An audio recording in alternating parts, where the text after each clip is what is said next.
ഭക്ഷണമൊക്കെ റെഡി ആയില്ലേ? ആ. അസ്സലാമു അലൈക്കും. വഅലൈക്കും സലാം. എന്താടാ ഉറങ്ങിയിട്ടില്ലല്ലേ? ഞാൻ വിചാരിച്ചു നീ ഉറങ്ങിയിട്ടുണ്ടാവുന്നു. ഇരിക്കിരിക്കെ. ആ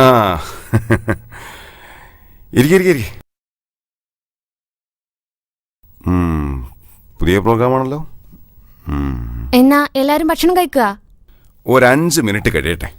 5 or 10 ദേ അപ്പുറത്ത് പണിയുണ്ട്. ഓ ഓ ഓ എന്തായി? എന്താ വല്ല ഡൗട്ട്സും ഉണ്ടോ? ഡൗട്ട്സ് ക്ലിയർ ചെയ്യാനല്ലേ ഉമ്മ.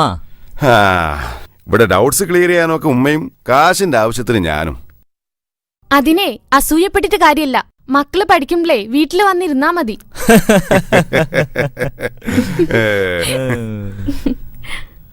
മക്കളെ, നിങ്ങളും സൽമാനും തമ്മിലുള്ള ഫ്രണ്ട്ഷിപ്പ് ഇപ്പം അല്പം കുറഞ്ഞോ?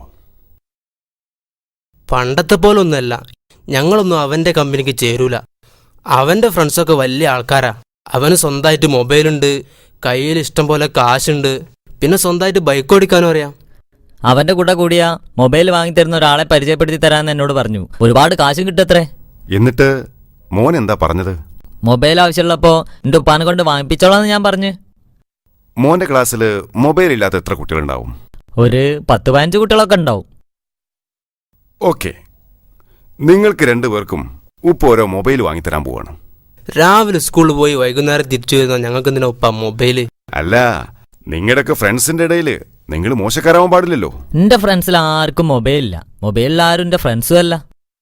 എന്റെ ഫ്രണ്ട്സിൽ മൊബൈൽ ഉള്ളവരുണ്ട്, ഇല്ലാത്തവരുണ്ട്. പക്ഷെ അതൊന്നും എനിക്കൊരു വിഷയമല്ല.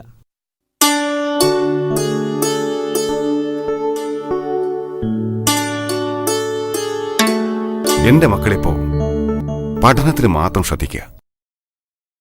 നിങ്ങൾക്ക് ആവശ്യമുള്ളതൊക്കെ അതാതിന്റെ സമയത്ത് ഞങ്ങൾ വാങ്ങിത്തരും. മറ്റുള്ളവരുടെ കയ്യിലുള്ളതൊക്കെ നമ്മുടെ കയ്യിലും ഉണ്ടാവുന്നതിൽ വലിയ മഹത്വമൊന്നുമില്ല. പണം കൊടുത്താൽ കൈവശപ്പെടുത്താവുന്ന ഒരുപാട് വസ്തുക്കളുണ്ട് ഈ രാജ്യത്ത്. പക്ഷേ എത്ര പണം കൊടുത്താലും നേടാൻ കഴിയാത്തൊന്നുണ്ട്: നമ്മുടെ സൽസ്വഭാവം. കയ്യിലൊരു മൊബൈൽ ഫോൺ ഉണ്ടായതുകൊണ്ട് ആരും കേമനാവില്ല. നന്നായി പഠിക്കുന്നവരും മറ്റുള്ളവരോട് നന്നായി പെരുമാറുന്നവരാ കേമന്മാർ. മരണം വരെ കൂടെ ഉണ്ടാവുക അത് മാത്ര അല്ല, മരിച്ചാലും അതാ കൂടെ ഉണ്ടാവുക.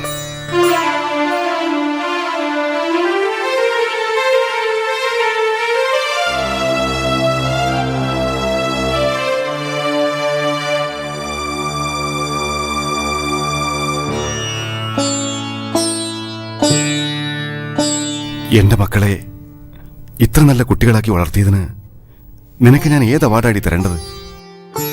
ഞാൻ മാത്രല്ലല്ലോ, ഇക്കയില്ല എന്റെ കൂടെ. ഒരു കച്ചവടക്കാരനായി എനിക്ക് വീട് നോക്കാൻ എവിടെയടി സമയം? എനിക്കും മക്കൾക്കും ഹലാലായ ഭക്ഷണം കൊണ്ടു തരുന്നില്ലേ? ഒരു കുടുംബം നന്നാവാൻ അത് മാത്രം മതി.